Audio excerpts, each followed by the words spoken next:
Magician walking among us. There's a type of magician walking among us, masters of illusion. But they don't pull rabbits out of hats. They pull luxury cars out of loans and designer clothes out of credit cards.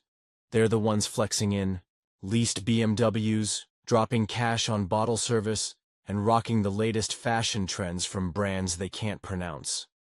From the outside, they look rich.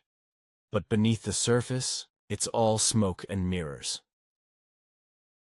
A conversation worth having. Imagine sitting across from Alex, a seasoned entrepreneur who has spent years mentoring others on financial literacy. Across the table sits Sarah, a mid-level manager earning $90,000 a year, but feeling increasingly uneasy about her growing debt. Sarah: I see people around me living these amazing lives. Luxury cars, fancy vacations, designer clothes. I want that too, but no matter how much I earn, I feel like I'm falling behind. Alex leans forward, his expression thoughtful but firm.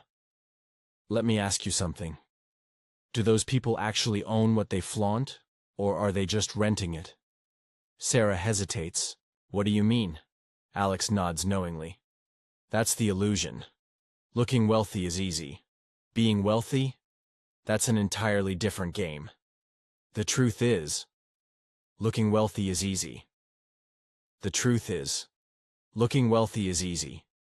Being wealthy? That's an entirely different game. Society sells the illusion. Take James, for example. A young professional fresh out of college, he landed a decent job paying $70,000 a year. Excited by his newfound income, he immediately upgraded his lifestyle. He leased a luxury SUV, bought the latest smartphone, and started frequenting high-end restaurants to impress his peers. At first, everything seemed fine. His paycheck covered his expenses, and he felt like he was finally part of the rich crowd. But when an unexpected medical bill arrived, James panicked. Without savings to fall back on, he maxed out his credit card, digging himself deeper into financial quicksand. During a coffee meeting with Alex, James admitted, "James, I thought spending money would make me feel successful. Instead, I ended up trapped." Alex replied gently, "You weren't building wealth, you were funding an image. Real wealth isn't about appearances, it's about control over your life. Real wealth isn't about what you own. Real wealth isn't about what you own. It's about what you control." The story of Lisa, priorities flipped. Consider Lisa, a marketing executive earning $120,000 a year.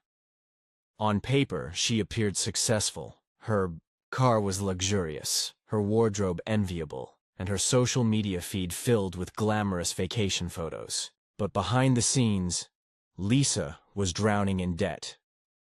Her mortgage consumed half her monthly paycheck, her student loans lingered ominously, and her credit card balances crept higher each month. Desperate, she reached out to Alex for advice. "Lisa, I thought if I looked successful, I'd feel successful. But now I realize I've been living a lie." Alex nodded sympathetically. "Looking rich doesn't make you rich.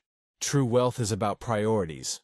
Are you investing in assets that grow, or liabilities that drain? The choice defines your future."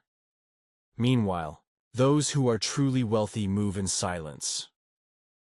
They don't need to prove anything. They don't chase trends. They build assets, secure their future, and move in silence. The quiet millionaire. Meet Emma, a software engineer turned investor. Unlike many of her peers, Emma avoided flashy possessions and focused on building long-term wealth. She lived modestly, drove a reliable used car, and invested heavily in real estate and index funds. Over time, her net worth grew exponentially, giving her the freedom to retire early if she chose. One day, during a casual lunch with Alex, Emma shared her philosophy. "Emma, I never cared about impressing anyone. My goal was always to create stability and freedom, not to keep up with societal expectations." Alex smiled. That's the difference between fake rich and real wealth. The former chases validation, the latter builds sustainability. Because, at the end of the day, real wealth isn't what you drive. Because at the end of the day, real wealth isn't what you drive, it's what drives your life. A final reflection as Alex concluded his conversation with Sarah, he left her with a final thought. Financial freedom isn't a destination, it's a mindset. It starts with awareness. Are you willing to face the truth about where you are? To challenge old habits and embrace new ones? Remember, the decisions you make today determine the life you'll live tomorrow. Sarah nodded resolutely. I think it's time to stop chasing illusions and start building something real. Alex smiled. That's the spirit. Step off the treadmill. Build something lasting. Your future self will thank you. So, the question remains, will you redefine your definition of wealth? The truth is, wealth isn't handed to anyone. It's engineered through intentionality, strategy, and relentless pursuit. It's a journey that transforms not just your bank account, but who you are as a person. Will you rise to the challenge? Because at the end of the day, looking rich and being rich are two very different things. Real wealth is about sustainability, not flashiness, the ability to maintain and grow what you have, rather than letting it slip away.